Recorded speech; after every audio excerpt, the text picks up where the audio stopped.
Mamá, a partir de tu próximo sueldo, vamos a transferir todo tu dinero a mi cuenta. Esas fueron las palabras que mi hijo Bryce me dijo ese jueves por la tarde, mientras tomábamos un café en mi cocina. Lo dijo como si estuviera proponiendo algo completamente normal, como si me estuviera haciendo un favor, como si yo, a mis 62 años, fuera incapaz de administrar mi propio dinero. Me le quedé mirando. No dije nada por unos segundos. Solo busqué en sus ojos una explicación. ¿Por qué mi propio hijo, el niño que crié sola, el hombre que alimenté con el sudor de mi frente, estaba pidiendo acceso total a mi cuenta bancaria? Pero no encontré nada. Solo vi esa sonrisa tranquila, esa confianza de una persona que sabe que tiene el control. Así que respiré hondo y le dije que sí, que me parecía bien, que confiaba en él. La sonrisa de Bryce se hizo más grande. Se levantó, me dio un beso rápido y mecánico en la frente, de esos que no significan nada, y me dijo que era lo mejor. Dijo que no tendría que preocuparme por nada, que él se encargaría de todo, que era por mi propio bien. Esas palabras, por mi propio bien, quedaron flotando en el aire mucho después de que se fuera de mi casa. Esa misma noche, como todos los viernes, Bryce volvió. No vino solo, sino con su esposa, como siempre. Llegó esperando que yo tuviera la cena lista, la mesa puesta, comida caliente y gratis esperándolos, como había sido la rutina cada viernes durante los últimos 3 años. Los oí llegar, escuché sus pasos en la entrada, oí la llave que le había dado girar en la cerradura, oí la puerta abrirse, y entonces escuché el grito. Fue un sonido agudo y desesperado, el grito de alguien que acaba de ver algo que nunca esperó ver, el grito de alguien que se da cuenta de que las cosas no van a ser como pensaba. Yo permanecí sentada en mi silla en la cocina vacía, en la casa vacía, escuchando ese grito resonar en las paredes. No me moví, no fui a ver qué pasaba, ya sabía lo que pasaba. Bryce entró corriendo a la cocina. Tenía la cara pálida y los ojos muy abiertos. Su esposa lo seguía con la misma expresión de shock e incredulidad. «Mamá, mamá, ¿qué hiciste? ¿Dónde está todo? ¿Dónde están los muebles? ¿Y la televisión? ¿Dónde está todo lo que había aquí?» Lo miré con calma, con una serenidad que no sabía que tenía. Le dije con la voz más suave que pude encontrar que había vendido algunas cosas, que necesitaba el dinero en efectivo. Después de todo, si él iba a manejar mis finanzas, primero tenía que asegurarme de tener algo de dinero a mano. Su rostro cambió de pálido a rojo de pura rabia. Dio un paso hacia mí y por primera vez en mi vida vi a mi hijo como realmente era. No el niño que había criado, no el joven al que ayudé a construir su vida, sino un extraño, alguien que me miraba con desprecio, con ira, con algo que se parecía peligrosamente al odio. «Estás loca. Estás completamente fuera de sí. ¿Cómo pudiste vender las cosas sin consultarme? Ahora, ¿cómo se supone que vamos a ver la televisión cuando vengamos? ¿Cómo vamos a estar cómodos aquí?» Esa última frase lo cambió todo. ¿Cómo vamos a estar cómodos nosotros aquí? No, ¿cómo vas a estar tú cómoda, mamá? No le preocupaba cómo me afectaba a mí, sino cómo estarían cómodos ellos, como si mi casa fuera una extensión de la suya, como si mis posesiones existieran para su conveniencia. Su esposa se acercó. Me miró con esos ojos que siempre parecían fríos y calculadores y dijo algo que nunca olvidaré. Dijo que yo estaba siendo egoísta, que solo pensaba en mí misma, que ellos venían cada semana para hacerme compañía, para asegurarse de que estuviera bien, y así era como se lo pagaba. ¿Egoísta? ¿Yo? ¿La mujer que había trabajado turnos dobles durante años para que Bryce pudiera ir a la universidad? ¿La mujer que había renunciado a rehacer su vida después de que su padre nos abandonara porque no quería que su hijo creciera con un padrastro? ¿La mujer que había vivido en apartamentos pequeños, usado ropa vieja y comido lo mínimo para que él tuviera todo lo que necesitaba? ¿Egoísta? Bryce se quedó allí, mirándome como si yo fuera un problema que necesitaba resolver. Y entonces dijo algo que me partió en dos. Dijo que tal vez había sido un error proponerlo de la transferencia bancaria, que a lo mejor yo no estaba en condiciones de tomar buenas decisiones, que tal vez necesitaba más ayuda de la que él pensaba. Más ayuda, como si yo fuera una carga, una anciana incapaz que necesitaba ser controlada. Me levanté de la silla. Los miré a los dos y les dije con una voz que salió más fuerte de lo que esperaba, que la cena no estaba lista, que no había cena y que si tenían hambre, podían ir a comer a otro lado. El silencio que siguió fue denso, pesado. Bryce me miraba como si no pudiera creer lo que acababa de oír. Su esposa soltó una risa seca y amarga y murmuró algo sobre el respeto y la gratitud. Y entonces Bryce dijo la última frase, la que todavía escucho en mi cabeza cuando cierro los ojos por la noche. Dijo con una frialdad que nunca le había conocido, que debía tener cuidado, que una mujer de mi edad, sola, sin una familia que de verdad se preocupe por ella, podría caber muy mal. Dijo que él era lo único que yo tenía y que debía recordarlo antes de hacer alguna estupidez. Se fueron. Salieron furiosos de mi casa, dando portazos, dejando un rastro de rabia y amenazas veladas. Oí cómo subían al coche, oí el motor arrancar y los escuché mientras se alejaban. Me quedé allí, en mi cocina vacía, en mi casa vacía, sintiendo como algo dentro de mí se rompía para siempre. Pero no sentí tristeza, no fue desesperación, fue algo diferente. Fue claridad, fue la certeza absoluta de que mi hijo no me quería, que quizás nunca lo había hecho, que yo solo era un recurso para él, una fuente de dinero, comida y comodidad. Volví a sentarme en mi silla.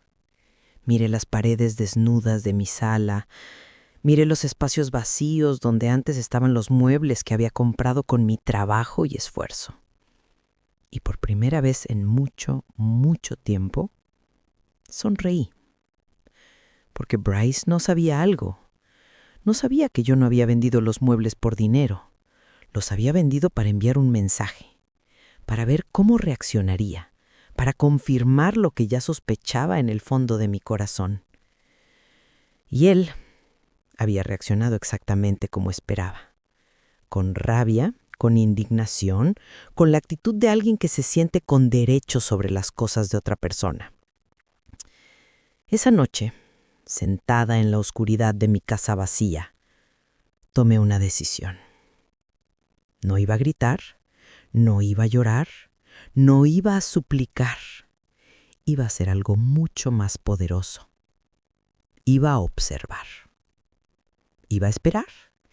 Iba a dejar que Bryce creyera que había ganado. Entonces, cuando menos se lo esperara, cuando estuviera más confiado, más seguro de su control sobre mí, iba a demostrarle quién era realmente Eleanor Ellie Johnson.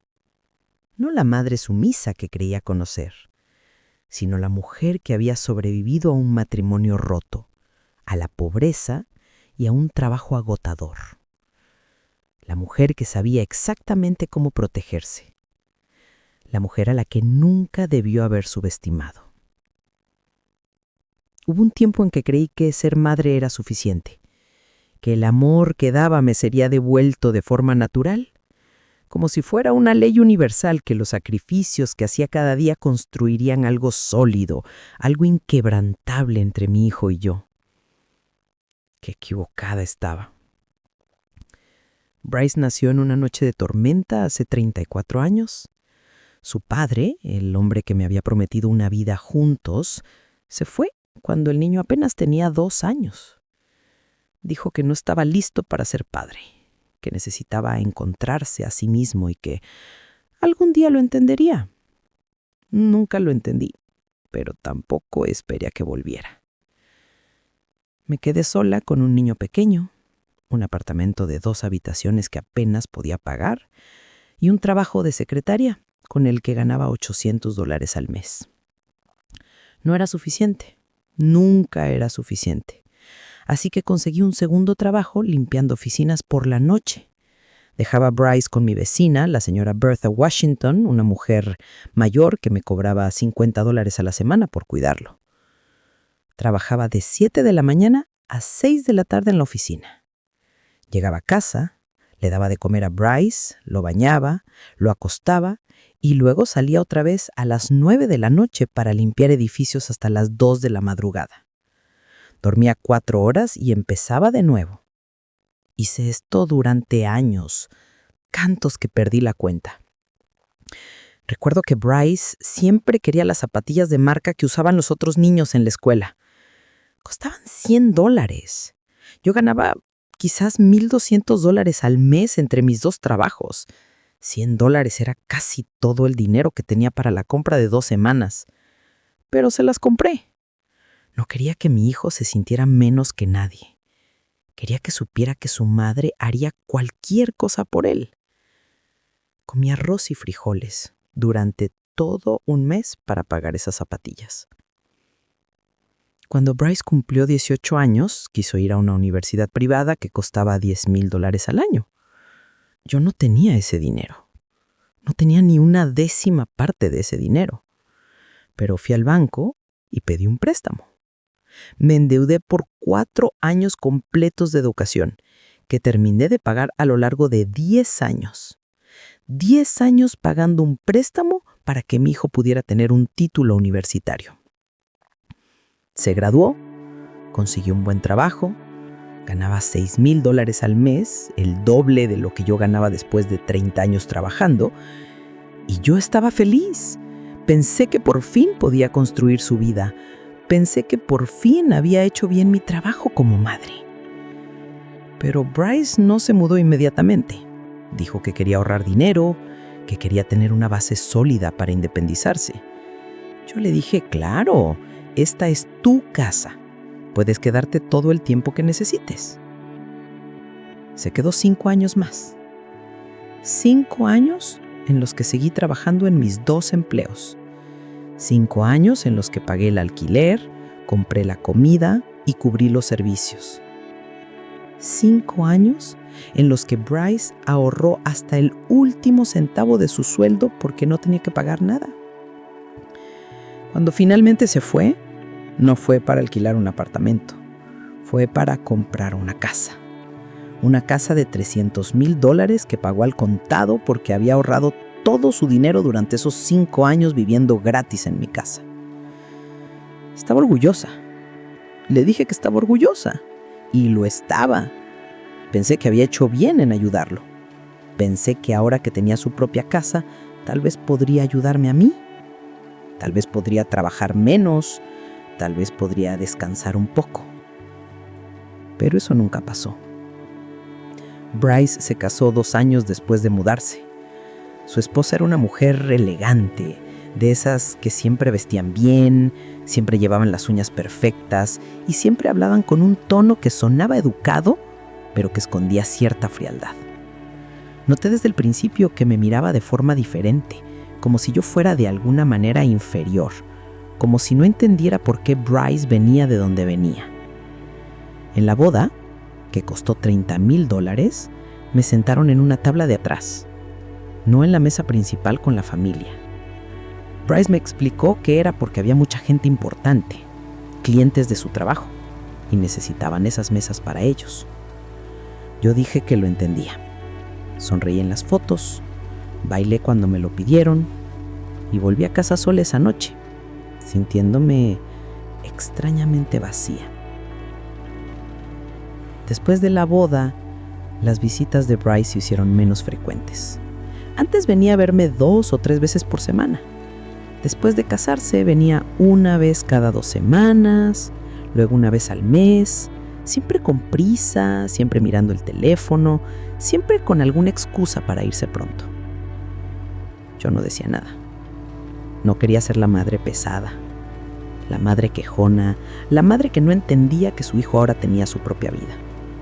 Pero entonces empezaron a venir los viernes por la noche, siempre a la hora de la cena, siempre sin avisar, siempre esperando que tuviera la comida lista. Al principio, yo estaba encantada. Pensé que Bryce por fin quería pasar tiempo conmigo, que por fin me extrañaba. Así que le cocinaba sus platos favoritos, ponía la mesa bonita, compraba postre. Pero me di cuenta de algo. Me di cuenta de que Bryce nunca venía solo. Siempre traía a su esposa. Y me di cuenta de que no venían a charlar, venían a comer. Llegaban, se sentaban, comían y se iban. A veces se quedaban 1 hora, a veces menos. También me di cuenta de que nunca traía nada. Nunca una botella de vino, nunca un postre, nunca dinero para ayudar con la comida, nada. Una noche, después de que se fueran, calculé cuánto había gastado en la cena. $15. Dinero que no me sobraba. $15 significaba que tendría que trabajar horas extra para compensarlo. Y me di cuenta de algo. Me di cuenta de que para Bryce me había convertido en un servicio, un restaurante gratuito, un lugar al que podía venir a comer sin pagar, sin ni siquiera dar las gracias de verdad. Empecé a notar otras cosas también. Me di cuenta de que cuando le pedí ayuda con algo, siempre tenía una excusa. Cuando necesité que me llevara al médico porque mi coche estaba averiado, siempre estaba demasiado ocupado. Cuando le mencioné que mi refrigerador hacía ruidos extraños y que temía que se rompiera pronto, me dijo que me comprara uno nuevo, como si yo tuviera $500 ahorrados para emergencias. No los tenía, apenas me alcanzaba para llegar a fin de mes. Pero lo peor fue mi cumpleaños número 60. Bryce llegó 2 horas tarde, sin regalo, sin tarjeta y con una excusa sobre el tráfico. Se quedó 20 minutos, se comió el pastel que yo misma me había comprado porque no quería pasar el día sola y luego se fue. Lloré esa noche. Lloré como no había llorado en años, porque por fin entendí algo que llevaba demasiado tiempo negando. Entendí que para mi hijo yo ya no era importante, solo era un recurso, algo que estaba ahí, disponible, esperando a ser usado cuando él lo necesitara. Y lo peor era que yo lo había permitido. Yo había establecido ese patrón, nunca le había pedido nada, nunca le había dicho que me sentía usada, nunca le había dicho que necesitaba más de él que solo visitas de 20 minutos y cenas los viernes por la noche. Tenía miedo de que si me quejaba, si pedía, si exigía, él desaparecería por completo. Y la idea de perder a mi hijo, incluso a este hijo que apenas me veía, me aterraba más que cualquier otra cosa. Así que seguí siendo la madre conveniente, la madre silenciosa, la madre que siempre estaba ahí, que siempre tenía la puerta abierta, que nunca causaba problemas. Hasta aquel jueves por la tarde, hasta que Bryce me dijo que quería manejar mi dinero. Algo dentro de mí, algo que había estado dormido durante años, despertó. Una voz pequeña pero clara que me decía que esto no estaba bien, que esto era el comienzo de algo peor. Pero incluso entonces, incluso con esa voz susurrando en mi cabeza, le dije que sí, porque todavía tenía esperanza. Todavía quería creer que mi hijo me amaba, que me protegería, que haría lo correcto. ¡Qué tonta fui! El lunes siguiente, Bryce vino a mi casa con papeles, muchos papeles. Los extendió sobre la mesa de la cocina con esa sonrisa que ahora me parecía diferente, menos cálida, más calculada. «Mamá, esto es simple», dijo. «Solo necesito que firmes aquí, aquí y aquí. Son los formularios del banco, autorizaciones». Leí la letra pequeña, las partes que la gente suele ignorar, y vi algo que me heló la sangre. No era solo acceso a mi cuenta, era un poder notarial completo. Era la autoridad para hacer transferencias, para cerrar cuentas, para tomar decisiones financieras en mi nombre. «Bryce, aquí dice que tendrías control total sobre mi dinero», le dije. Él asintió, como si fuera lo más normal del mundo. «Sí, mamá, es más fácil así. De esa forma puedo manejar todo sin tener que pedirte autorización cada vez. Es por practicidad». ¿Practicidad? Esa palabra resonó en mi cabeza. ¿Practicidad para quién?, me pregunté, pero no lo dije a voz alta. Tomé el bolígrafo que me ofreció, lo sostuve en mi mano y por un momento estuve a punto de firmar. Estuve a punto de entregarle todo porque eso es lo que siempre había hecho, confiar, ceder, creer. Pero entonces recordé la noche del viernes, recordé su rostro desfigurado por la furia al ver la casa vacía, recordé sus palabras, recordé cómo me había amenazado, aunque él probablemente ni siquiera se dio cuenta que era una amenaza. Dejé el bolígrafo sobre la mesa. ¿Sabes qué, Bryce? Dame unos días para pensarlo. Quiero leer todo con calma, quiero estar segura. Su expresión cambió un segundo. Un destello de irritación cruzó su rostro antes de que volviera a sonreír. «Mamá, no hay nada que pensar, es simple. Pero está bien, si quieres tomarte unos días no hay problema». Se fue entonces, pero dejó los papeles, como asumiendo que de todos modos acabaría firmando. No pude dormir esa noche. Me quedé despierta mirando esos papeles sobre la mesa de la cocina y algo dentro de mí me decía que esto no era por mi bien, que era el comienzo de algo que no podría revertir una vez que empezara. Al día siguiente fui al banco. Fui temprano, antes de mi trabajo.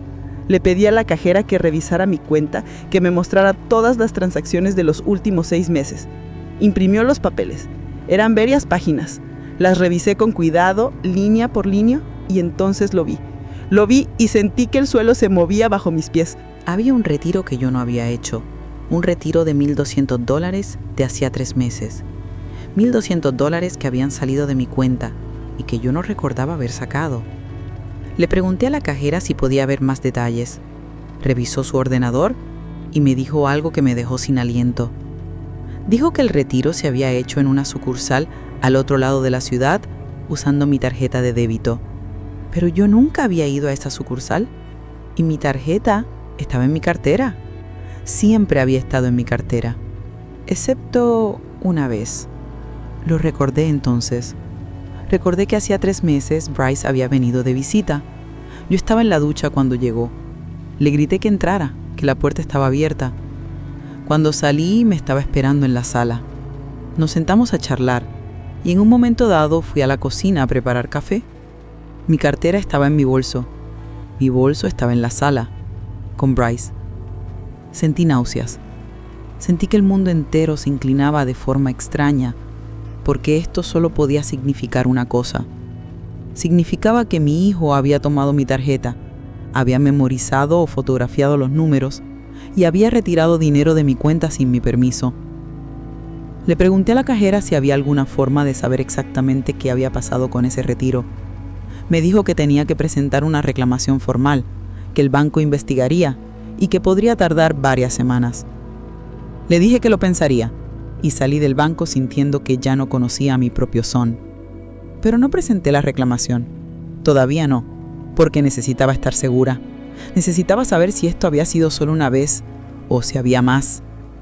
Pasé los días siguientes revisándolo todo, cada papel que tenía en mi casa, cada documento, cada extracto bancario antiguo que había guardado en una caja en mi armario. Y encontré más cosas. Descubrí que hacía 2 años, cuando estuve en el hospital con neumonía, alguien había usado mi seguro de salud para consultas que yo no había hecho, citas en clínicas que no conocía, consultas que habían agotado mi cobertura anual, y por eso había tenido que pagar de mi bolsillo algunos medicamentos ese año. También encontré una tarjeta de crédito a mi nombre que no recordaba haber solicitado. Una tarjeta con un saldo de $3,000. $3,000 en compras que yo no había hecho, en tiendas a las que nunca había ido. Llamé al banco de la tarjeta de crédito. Les pregunté cuándo se había abierto la cuenta. Me dijeron que hacía 18 meses. Les pregunté si podían decirme dónde se habían realizado las compras. Me dieron una lista. Ferreterías, tiendas de electrónica, tiendas de muebles para el hogar. Bryce había comprado una casa hacía 2 años. La había renovado y, al parecer, había usado mi crédito para ello. Me senté en el suelo de mi habitación, rodeada de papeles, sintiendo cómo todo lo que había creído sobre mi vida se desmoronaba. No era solo el dinero, era la traición. Era saber que mi hijo me había estado robando durante años, que me había visto como un recurso ilimitado, que nunca había tenido la intención de cuidarme o protegerme. Lloré hasta que no me quedaran lágrimas. Luego me sequé la cara, recogí todos los papeles y tomé una decisión. No iba a enfrentarlo todavía. No iba a gritarle ni a acusarlo, porque sabía que si lo hacía, él lo negaría todo.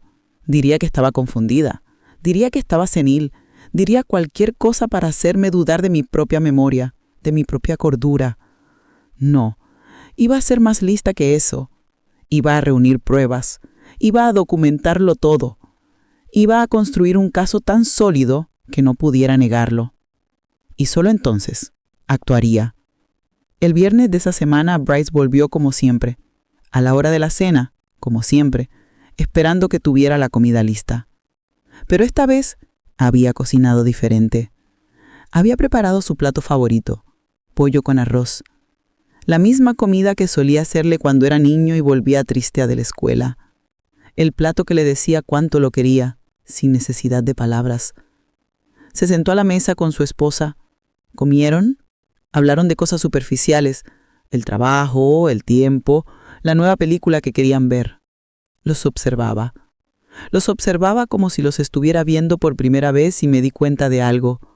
Me di cuenta que Bryce comía mi comida con la misma indiferencia con la que comería comida rápida. No había gratitud en sus ojos, ni alor, solo el acto mecánico de comer algo gratis. Cuando terminaron, Bryce sacó de nuevo los papeles del banco. Los puso sobre la mesa, justo al lado de su plato vacío. «Mamá, los días que pediste ya pasaron. Ya lo pensaste, ¿verdad? Firma esto y yo me encargaré de todo». Lo miré directamente a los ojos y le dije con la voz más tranquila que pude encontrar que todavía no estaba segura, que necesitaba más tiempo. Su esposa se burló. «Ellie, esto es ridículo. Bryce solo está tratando de ayudarte. No entiendo por qué eres tan desconfiada». Desconfiada. Me llamó desconfiada. Y lo más triste era que tenía razón, pero no en la forma en que ella pensaba. Bryce se levantó. Su expresión era dura ahora, sin la máscara de una sonrisa. «Mamá, este es por tu propio bien. No puedes seguir manejando tus finanzas sola. Es obvio. Mira cómo vendiste los muebles sin pensar. Mira las decisiones irracionales que estás tomando». Irracional. Vender mis propios muebles en mi propia casa era irracional. Pero robarme durante años no lo era. No dije nada. Solo sostuve su mirada hasta que él la apartó. Se fueron esa noche sin despedirse. Y yo me quedé sentada en mi cocina mirando esos papeles sin signar, sabiendo que la guerra acababa de comenzar. Una guerra silenciosa, una guerra que tenía que ganar, porque si la perdía, no solo perdería mi dinero, perdería mi dignidad, mi autonomía, mi vida. Los días después de esa cena se volvieron extraños. Bryce no volvió a llamar, no volvió a visitar. Era como si hubiera decidido castigarme con su ausencia, como si creyera que me derrumbaría sin él, que le rogaría que volviera, que finalmente firmaría esos papeles solo para recuperar su atención. Pero no me derrumbé. Por primera vez en años, el silencio de mi casa no se sentía vacío. Se sentía lleno de algo diferente. Se sentía lleno de claridad. Pasé esos días revisando cada detalle de mi vida financiera, cada recibo que había guardado, cada extracto bancario, cada papel que tuviera alguna conexión con el dinero. Y cuanto más revisaba, más encontraba. Descubrí que hacía 3 años, cuando Bryce me pidió prestada mi identificación porque había perdido la suya y necesitaba recoger un paquete urgente, había hecho algo más con ella. Había abierto una cuenta de servicios públicos a mi nombre en una dirección que no era la mía, su casa. Durante 3 años, la factura de la luz de la casa de Bryce había estado a mi nombre, y cuando él no pagaba a tiempo, las penalizaciones se acumulaban en mi historial de crédito. Por eso me habían negado un pequeño préstamo el año anterior, cuando mi coche necesitaba reparaciones urgentes. Por eso mi puntuación de crédito había bajado misteriosamente. Llamé a la compañía de servicios públicos. Les expliqué que la cuenta no era mía, que nunca había vivido en esa dirección. La mujer al teléfono me dijo que necesitaba presentar una declaración jurada, que tenía que denunciar esto como fraude de identidad. Fraude de identidad cometido por mi propio hijo. Colgué el teléfono y me quedé mirando la pared durante mucho tiempo, tratando de procesar cómo había llegado a este punto, tratando de entender cuándo mi hijo se había convertido en esto. No pude dormir esa noche. Me quedé despierta mirando el techo, escuchando los sonidos de la ciudad afuera, y pensé en todas las veces que había justificado su comportamiento, todas las veces que me había dicho a mí misma que estaba ocupado, que tenía su propia vida, que yo estaba siendo exigente al esperar más de él. Pero esto no se trataba de expectativas, se trataba de robo, de engaño, de un hijo que veía a su madre como un recurso que podía explotar sin consecuencias. A la mañana siguiente, hice algo que nunca había hecho. Fui a ver a un abogado. Era una pequeña oficina en el centro. El letrero decía David Sean. Había visto un anuncio suyo en el periódico que ofrecía consultas gratuitas. Entré sintiéndome pequeña, sintiéndome ridícula. Una mujer de 62 años que venía a quejarse de su propio hijo. Pero la recepcionista sonrió amablemente y me hizo pasar. David Shun era un hombre de unos 50 años, con sienes canosas y ojos amables. Me pidió que le contara todo, y lo hice. Le hablé del dinero desaparecido, de la tarjeta de crédito que no había solicitado, de la cuenta de servicios públicos y de los papeles que Bryce quería que firmara. Él escuchó sin interrumpir. Tomó notas en una libreta y cuando terminé, se reclinó en su silla. «Señora Johnson», dijo, «lo que usted está describiendo es fraude financiero y abuso de confianza. Si firma esos papeles que su hijo le pide, le está dando acceso legal total a su dinero. Podría vaciarlo todo y usted no tendría ningún recurso legal, porque usted misma le dio permiso». Las palabras cayeron sobre mí como piedras. Lo sabía en el fondo. Lo sabía, pero escucharlo en voz alta, dicho por un profesional, lo hizo real de una manera diferente. «¿Qué puedo hacer?», pregunté. Él se inclinó hacia adelante. «Primero, no firme nada. Segundo, tiene que denunciar el fraude de la tarjeta de crédito y el robo de su cuenta bancaria. Tercero, necesita cambiar todas sus contraseñas, su PIN, todo. Cuarto, considere obtener una orden de alejamiento si siente que está en peligro». ¿Una orden de alejamiento? Contra mi propio hijo. La idea parecía absurda y devastadora al mismo tiempo. «No quiero meterlo en problemas legales», dije. «Es mi hijo». El abogado me miró con lo que pareció compasión y tristeza. «Señora Johnson, su hijo ya está en problemas legales. Ha cometido varios delitos graves. La pregunta no es si usted quiere meterlo en problemas. La pregunta es si usted quiere protegerse a sí misma». Salí de esa oficina con una carpeta llena de formularios y una lista de cosas que tenía que hacer. Me sentía abrumada, pero también sentía algo más. Sentía determinación. Fui directamente al banco. Cambié todas mis contraseñas. Solicité una nueva tarjeta de débito. Cerré la tarjeta de crédito fraudulenta y presenté una disputa formal. La cajera me ayudó con todo. Me trató con paciencia sin hacerme sentir tonta o débil. Cuando llegué a casa esa tarde me sentía agotada, pero también extrañamente ligera, como un peso invisible que había estado cargando durante años se había levantado. Esa noche Bryce finalmente llamó. Su voz sonaba tensa por teléfono. «Mamá, tenemos que hablar. Ven a mi casa a cenar mañana. Tenemos que resolver esto». No era una invitación, era una orden. Y antes habría obedecido sin dudar. Pero ahora, después de todo lo que había descubierto, solo sentí una fría calma. «Mañana no puedo. Estoy ocupada». «¿Ocupada? Mamá, ¿en qué podrías estar ocupada?» «En lo que estoy ocupada es importante para mí. Hay otras cosas que me importan más ahora». Hubo un silencio al otro lado de la línea. Un silencio cargado de sorpresa e irritación. Estás actuando muy raro, mamá. No sé qué te pasa, pero tienes que dejar de ser tan terca y firmar esos papeles. Esto es por tu propio bien. ¿Por mi propio bien? Esas palabras otra vez, como si robarme fuera un acto de amor. Bryce, dije con una voz que salió más firme de lo que esperaba. No voy a firmar nada. Y creo que tenemos que tener una conversación muy seria sobre algunas cosas. ¿Sobre qué cosas?, preguntó. Su voz sonaba diferente ahora, más alerta, más cautelosa. ¿Sobre el dinero que ha desaparecido de mi cuenta sin mi permiso? ¿Sobre tarjetas de crédito que no solicité? ¿Sobre cuentas de servicios públicos a mi nombre en direcciones donde no vivo?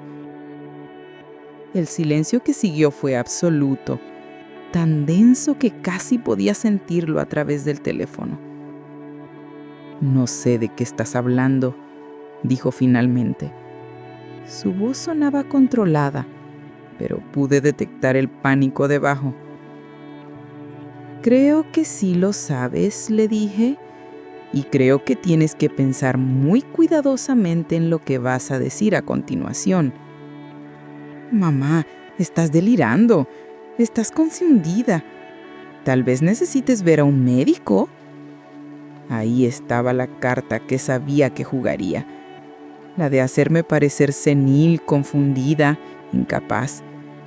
No estoy confundida, Bryce. Tengo todos los papeles, tengo todas las pruebas y ya he hablado con un abogado. Otro silencio, este más largo, más pesado. ¿Hablaste con un abogado? Su voz era casi un susurro ahora, casi una amenaza. Sí, y me explicó exactamente lo que has estado haciendo. Me explicó que es fraude, me explicó que es ilegal. Mamá, no puedes estar hablando en serio. Soy tu hijo. Todo lo que he hecho ha sido para ayudarte. Ayudarme, Bryce. Me has robado durante años. Me has usado, me has mentido. Yo nunca... Empezó a decir, pero lo corté. Sí, lo hiciste y lo sabes. La pregunta ahora es, ¿qué vamos a hacer al respecto? Escuché su respiración al otro lado de la línea. Pesada, agitada. Voy para allá, dijo. Necesitamos hablar en persona. No, le dije. No vas a venir aquí. Si quieres hablar, podemos hacerlo por teléfono o podemos hacerlo con abogados presentes. ¿Estás loca?, gritó. Completamente loca. Después de todo lo que he hecho por ti, después de todas las veces que he venido a verte, que me he preocupado por ti, ¿así es como me lo pagas? ¿Te refieres a todas las veces que viniste a comer gratis? ¿A todas las veces que necesitabas algo de mí? Pero las veces que yo te necesité, ¿dónde estabas? Colgué entonces, antes de que pudiera responder, antes de que pudiera manipularme de nuevo con palabras. Me quedé sentada en mi cocina con el teléfono en la mano, temblando, pero no de miedo, sino de rabia, de años y años de rabia reprimida que por fin encontraba su voz. Dormí mejor esa noche que en meses, porque por fin había dicho la verdad, por fin había defendido mi territorio, y aunque no sabía qué vendría después, sabía que ya no iba a ser la madre silenciosa que se dejaba pisotear.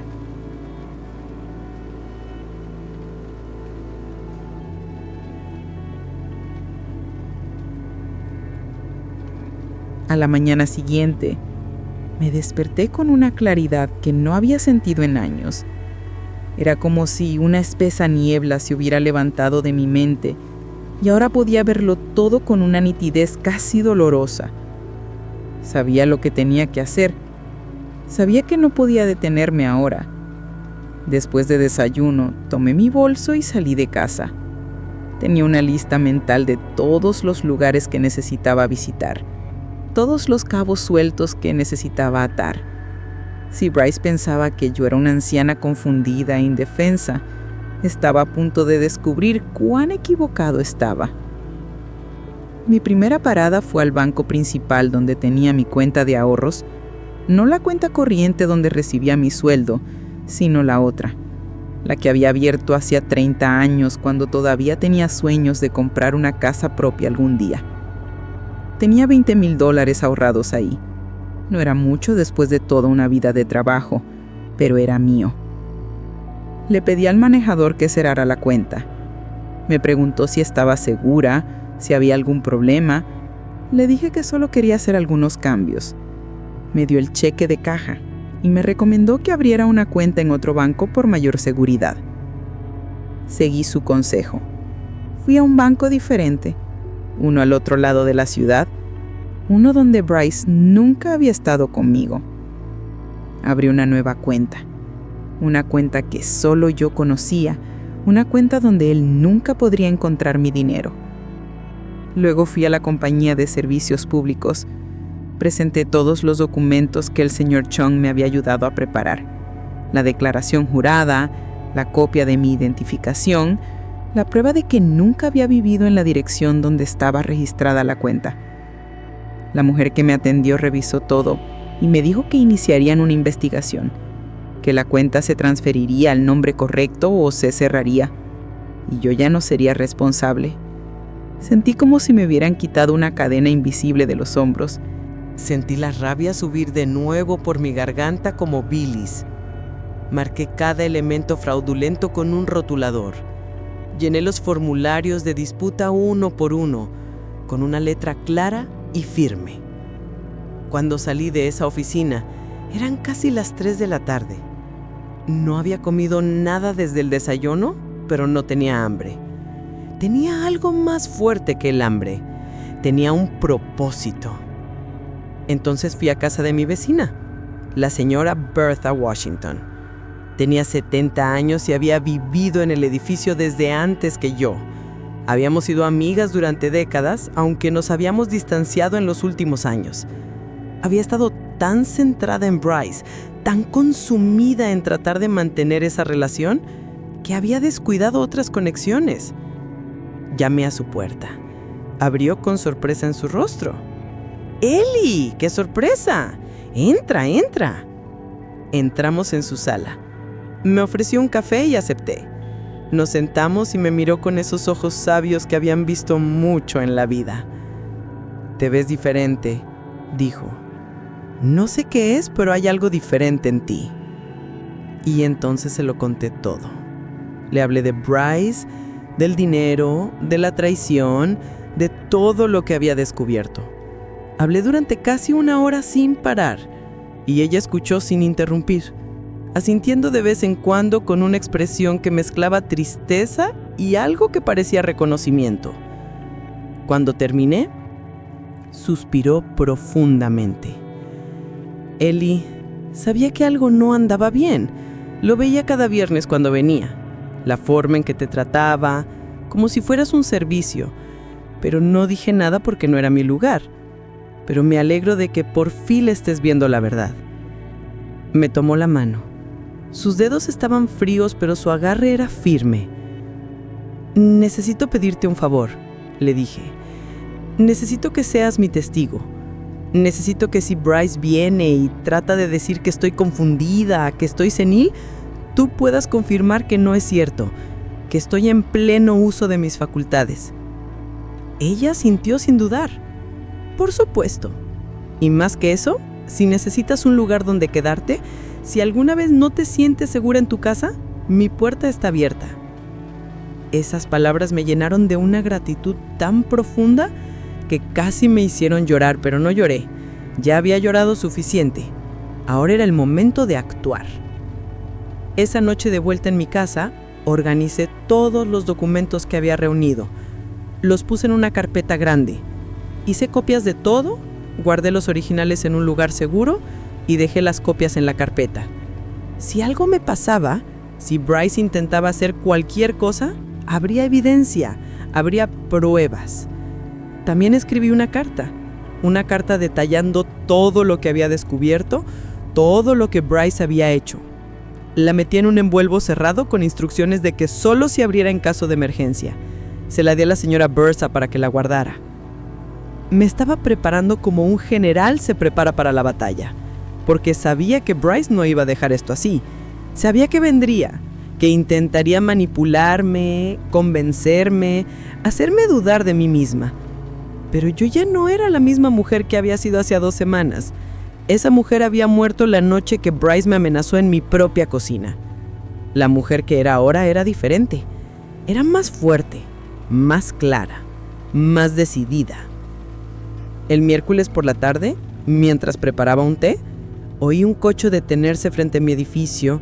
Miré por la ventana y vi el coche de Bryce. Se bajó junto con su esposa.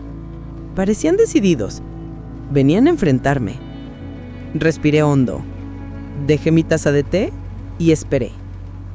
El timbre sonó 1, 2, 3 veces, cada vez más insistente. Abrí la puerta, pero no los invité a pasar. Me paré en el umbral, bloqueando la entrada. «Tenemos que hablar», dijo Bryce. Su voz era dura, sin pretensiones de amabilidad. «Estoy escuchando», le dije. «Adentro, mamá. No vamos a hablar en el pasillo. No tenemos nada que hablar adentro. Lo que tengas que decir, puedes decirlo aquí». Su esposa se burló. Esto es ridículo, Ellie. Deja de actuar como si fuéramos enemigos. No son enemigos, respondí. Enemigos son honestos con su hostilidad. Ustedes son peores. Son ladrones que se esconden detrás de palabras bonitas. Bryce dio un paso hacia mí. Su rostro estaba rojo de furia.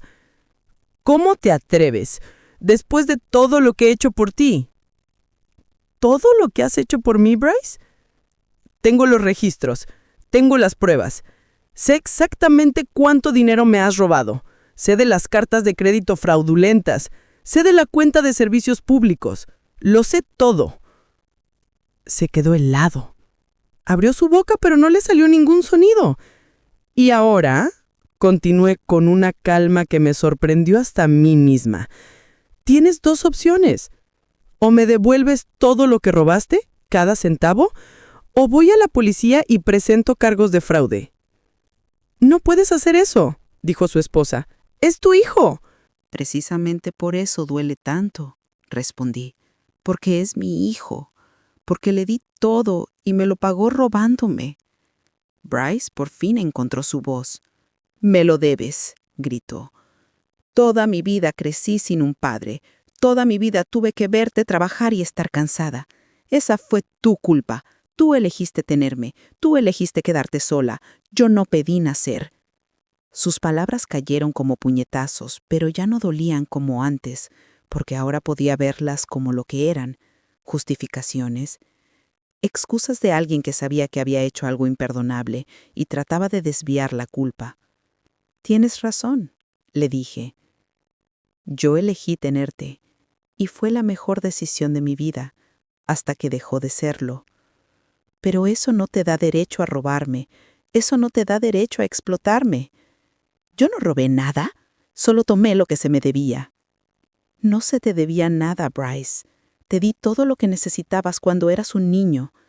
Una vez que te convertiste en adulto ya no era mi obligación. Y definitivamente no era mi obligación darte acceso a mi dinero sin mi conocimiento». Su esposa lo agarró del brazo.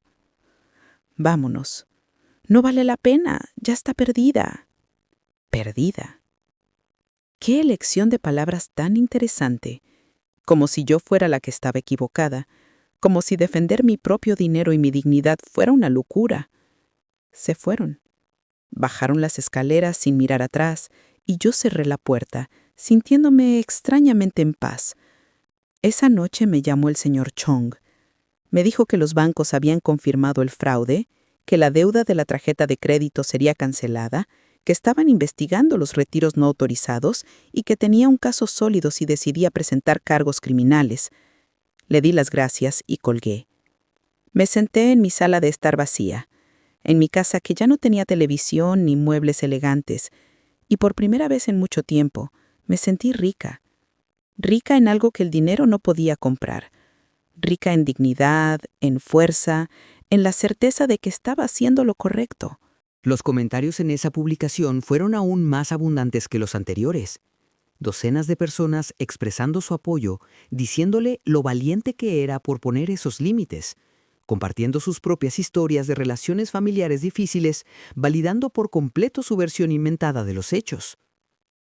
Había gente que conocía en esos comentarios, vecinos que lo habían conocido cuando vivía conmigo, compañeros de trabajo que habían venido a fiestas en mi casa años atrás.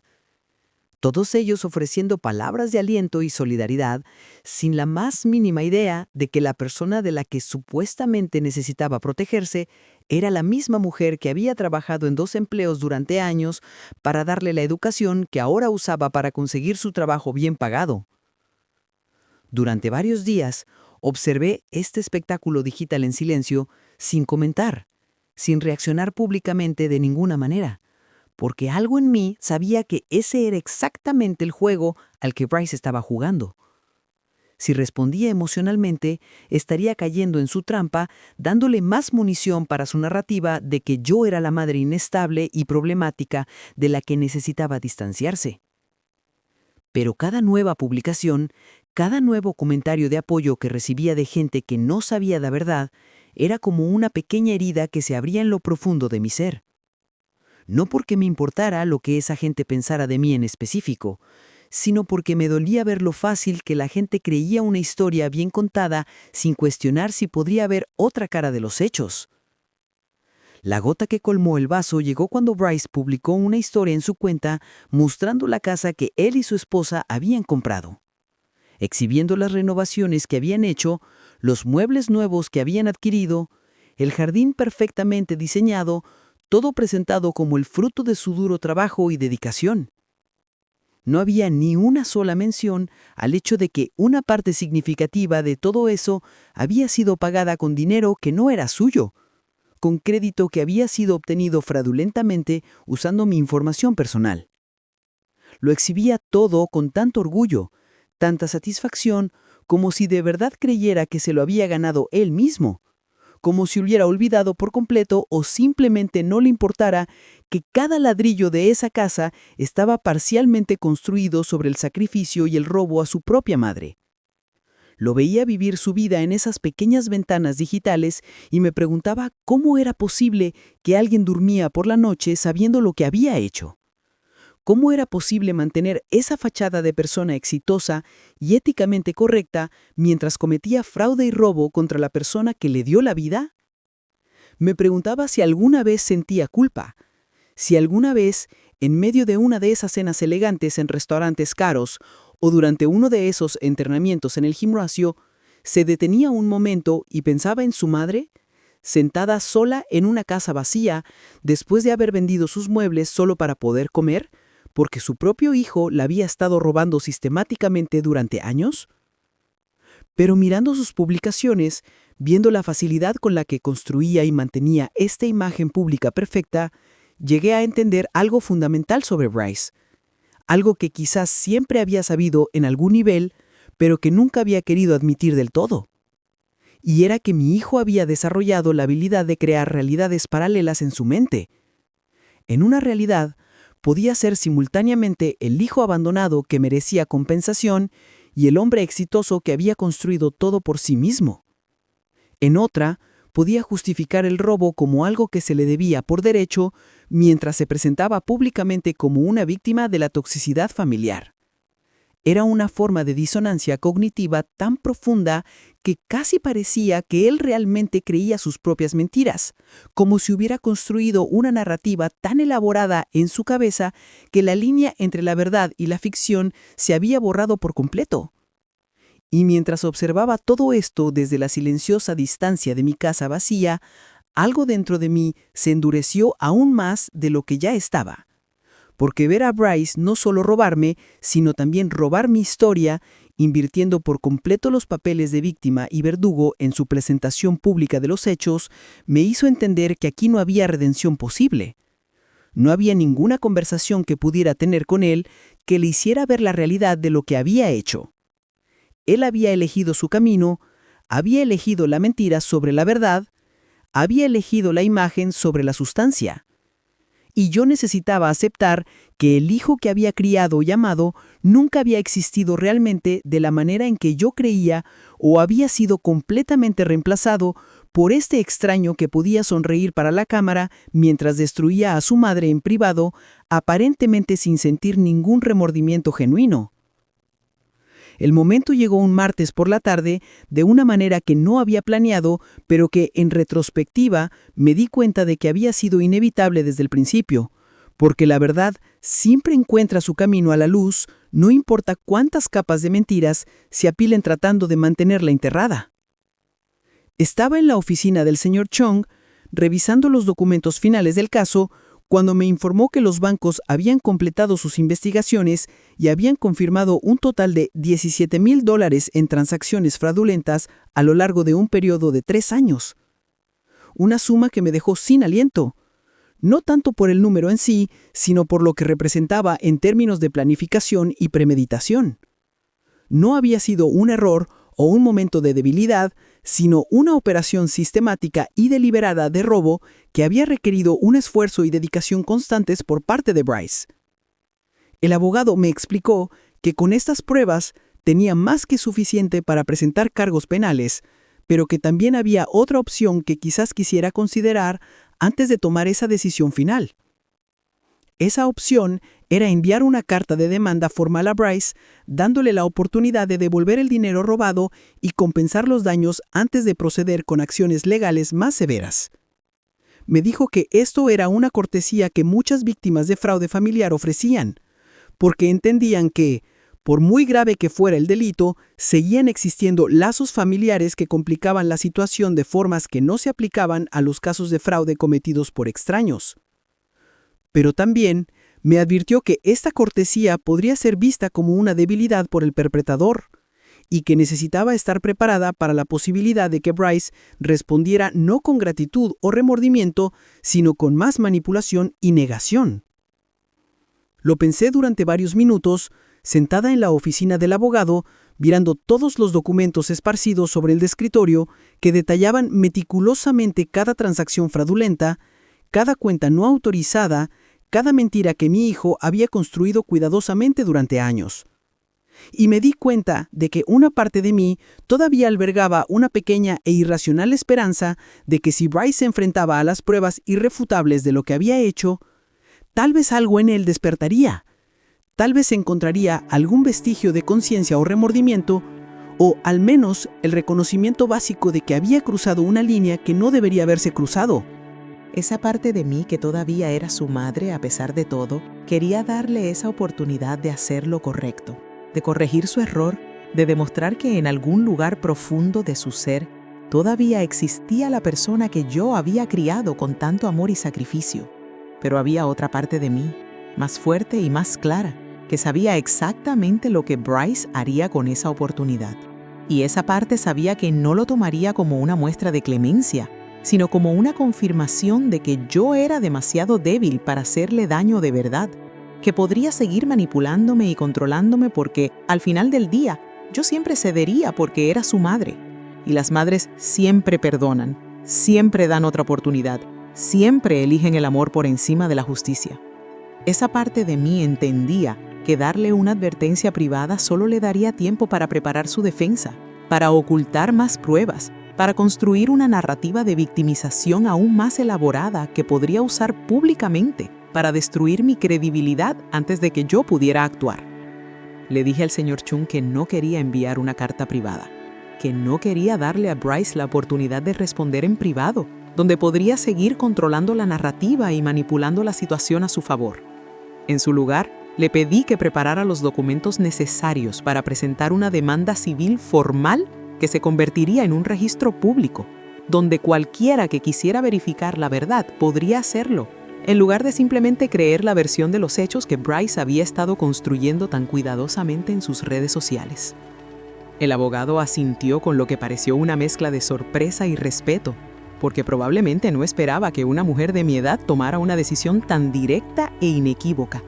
Me dijo que procedería de inmediato con la preparación de todos los documentos necesarios y que Bryce sería notificado oficialmente en las próximas 72 horas. Salí de esa oficina sintiendo algo que no había sentido en mucho tiempo, algo que al principio no pude identificar, hasta que me di cuenta de que era poder. El poder de haber tomado una decisión completamente por mi cuenta, sin consultar a nadie, sin pedir permiso, sin preocuparme por cómo me haría ver ante los demás o si la gente pensaría que estaba siendo demasiado dura con mi propio hijo. Por primera vez en décadas, había elegido protegerme a mí misma por encima de proteger los sentimientos o la reputación de otra persona, incluso cuando esa persona era mi hijo. Y esa elección, aunque dolorosa, me llenó de una sensación de integridad que había olvidado que era posible sentir. La notificación le llegó a Bryce un jueves por la mañana, según me confirmó el señor Chung por teléfono. Aunque no estuve allí para presenciar su reacción inicial, podía imaginar perfectamente el momento en que abrió ese hombre oficial y leyó los documentos que detallaban cada transacción fraudulenta, cada cuenta no autorizada, cada dólar que había robado, meticulosamente documentado con fechas y números de referencia bancarios que hacían imposible cualquier denegación. No tuve que esperar mucho para confirmar mi imaginación, porque menos de 2 horas después de recibir la notificación, mi teléfono empezó a sonar con una insistencia que rayaba en la desesperación. Llamada tras llamada que dejé que fueran al buzón de voz sin contestar, porque no me quedaba nada que decirle a Bryce que no estuviera ya contenido en esos documentos legales. Escuché los mensajes de voz más tarde esa noche, cuando por fin me sentí emocionalmente preparada para hacerlo. Y fue fascinante, de una manera perturbadora, escuchar la progresión de su pánico a través de cada mensaje sucesivo. El primero todavía intentaba mantener cierta compostura, con esa voz controlada que usaba cuando intentaba parecer razonable, diciéndome que esto era un terrible malentendido, que necesitábamos hablar de inmediato antes de que las cosas se salieran más de control. El segundo mensaje ya tenía un tono diferente, más agudo, más urgente, donde me suplicaba que lo llamara, que esto iba a arruinar su vida, que por favor pensara en lo que estaba haciendo antes de destruir a mi propio hijo, como si yo fuera la que estuviera destruyendo algo, en lugar de simplemente revelar la destrucción que él mismo había causado durante años. Para el quinto mensaje, Bryce ya no intentaba sonar razonable ni apelar a mi compasión maternal. Había degenerado por completo en rabia y amenazas apenas veladas, diciéndome que me iba a arrepentir de esto, que él tenía sus propios abogados que demostrarían que yo era una anciana senil que no sabía lo que hacía, que iba a luchar contra esto con todo lo que tenía y que al final yo iba a quedar como la villana de esta historia. Escuché cada mensaje hasta el final, sin permitirme sentir nada más que una especie de curiosidad clínica sobre cómo una persona podía pasar tan rápidamente de la súplica a la amenaza, cuando se daba cuenta de que sus tácticas de manipulación habituales ya no funcionaban. Los días siguientes fueron un torbellino de actividad legal y emocional, porque Bryce no se quedó quieto. Inició su propia campaña de contraataque, empezando por publicar una larga y elaborada declaración en sus redes sociales sobre cómo estaba siendo víctima de una terrible injusticia, perpetrada por una madre a la que supuestamente amaba, pero que ahora lo estaba atacando legalmente por razones que no podía comprender del todo. Su publicación estaba cuidadosamente redactada para generar la máxima simpatía, sin mencionar ningún detalle específico de las acusaciones en contra de él, pintándose a sí mismo como el hijo confundido y herido que estaba siendo arrastrado por un traumático proceso legal por una madre que podría estar experimentando problemas de salud mental relacionados con la edad. La respuesta a su publicación fue exactamente la que esperaba, con docenas de comentarios expresando choqueo y solidaridad, diciéndole que mantuviera la cabeza alta, que la verdad finalmente prevalecería, que estaban de su lado pasara lo que pasara. Y yo observaba todo esto desde la distancia con una mezcla de asombro y repulsión por su habilidad para manipular la narrativa, aún frente a cargos legales documentados. Pero algo había cambiado en mí, porque esta vez su teatro público no me afectó de la misma manera que antes. Esta vez sabía que tenía algo más poderoso que sus palabras cuidadosamente construidas. Y ese algo eran documentos legales irrefutables, que no podían ser manipulados con retórica emocional o apelaciones a la simpatía. El verdadero colapso de Bryce empezó cuando sus propios abogados revisaron las pruebas en su contra, y al parecer le dijeron algo que no quería oír. Sus publicaciones en redes sociales se detuvieron de repente, y el silencio que siguió fue ensordecedor en su elocuencia. El señor Chung me informó que los representantes legales de Bryce se habían puesto en contacto con él, preguntando por la posibilidad de llegar a un acuerdo extrajudicial, lo que básicamente confirmaba que sabían que no tenía una defensa real contra las pruebas que yo había presentado, y que su mejor opción era intentar minimizar el daño antes de que esto procediera a un juicio público, donde todos los detalles sucios serían revelados en documentos de acceso público. Fue entonces cuando las grietas en la vida cuidadosamente construida de Bryce comenzaron a aparecer. Al parecer, algunos de sus amigos más cercanos comenzaron a hacer preguntas incómodas después de que su esposa mencionara como si nada en una reunión social que estaban lidiando con un complicado problema legal familiar. Una vez que la gente empezó a indagar un poco más, descubrieron los documentos públicos de la demanda que detallaban las acusaciones específicas de fraude financiero. La señora Berta me contó que había oído de otros vecinos que el nombre de Bryce se mencionaba en las conversaciones del vecindario de maneras que definitivamente no eran halagadoras, que la gente que antes lo veía como el hijo exitoso y educado, ahora lo miraba con recelo y desconfianza. Su esposa, al parecer, estaba furiosa, no necesariamente por las implicaciones morales de lo que Bryce había hecho, sino por el daño a su reputación social. Según los rumores que llegaron a mis oídos a través de la red de chismes del vecindario, había habido peleas considerables en su casa sobre cómo manejar la situación. Bryce intentó llamarme varias veces más durante esas semanas, pero mantuve mi silencio absoluto porque no había nada que pudiera decir para cambiar los hechos documentados de lo que había hecho. Y mi silencio fue, al parecer, más devastador para él que cualquier palabra de enojo que pudiera haber dicho, porque significaba que había pasado por completo de la ira a la indiferencia. Y esa indiferencia fue la muerte definitiva de cualquier poder que alguna vez tuvo sobre mí. El acuerdo final se alcanzó 3 meses después de que presenté la demanda, y los términos eran exactamente los que el señor Chang y yo habíamos establecido como el mínimo aceptable.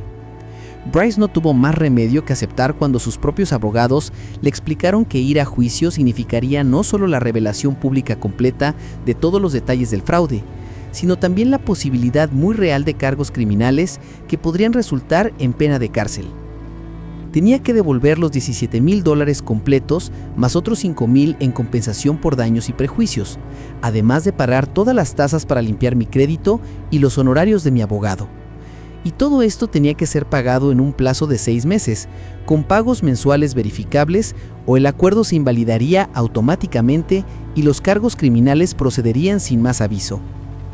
Pero más allá del dinero, que honestamente nunca había sido el punto principal de todo esto, el acuerdo incluía una cláusula que yo había insistido en añadir y que el señor Chang inicialmente pensó que era innecesaria, pero que para mí era absolutamente esencial. Esa cláusula estipulaba que Bryce tenía que emitir una declaración pública reconociendo que había cometido fraude financiero contra su madre y que las acusaciones en mi demanda eran verdaderas y estaban fundamentadas. Luchó contra esa cláusula más que contra cualquier otra parte del acuerdo, porque sabía exactamente lo que significaría para su imagen cuidadosamente cultivada admitir públicamente que todo lo que había estado diciendo sobre ser una víctima de una madre tóxica era una mentira diseñada para encubrir sus propios crímenes. La declaración apareció en sus redes sociales un martes por la tarde. Era breve y claramente redactada por sus abogados para minimizar el daño tanto como fuera posible dentro de los límites de lo que el acuerdo exigía. Pero aún así, las palabras estaban ahí, en texto negro sobre un fondo blanco, admitiendo que había accedido a cuentas bancarias sin autorización, que había abierto tarjetas de crédito usando la información de otra persona y que había cometido graves errores de juicio que lamentaba profundamente. Los comentarios debajo de esa publicación fueron una locura, con gente que antes lo había apoyado incondicionalmente, ahora expresando conmoción y decepción, mientras que otros que aparentemente habían sospechado algo todo el tiempo, se sentían validados en sus dudas. Observé todo ese drama digital desarrollarse con una sensación de cierre que no tenía nada que ver con la satisfacción o la venganza, sino simplemente con el reconocimiento tranquilo de que la verdad por fin se había dicho públicamente. El primer pago llegó a mi cuenta exactamente en la fecha especificada, y cada pago posterior también llegó puntualmente porque Bryce sabía que un solo pago omitido significaría consecuencias que definitivamente no podía permitirse enfrentar. Con ese dinero hice algo que él quizá nunca hubiera esperado que hiciera. En lugar de simplemente reponer mis cuentas de ahorro o usarlo para reemplazar los muebles que había vendido, compré un billete de avión a un lugar en el que nunca había estado antes. Había pasado 62 años viviendo para otras personas, para mi hijo, para la ilusión de mantener una relación familiar que solo existía en mi imaginación. Y ahora, por primera vez en mi vida adulta, tenía la libertad y los recursos para vivir exactamente como yo quería, sin tener que justificar mis decisiones a nadie.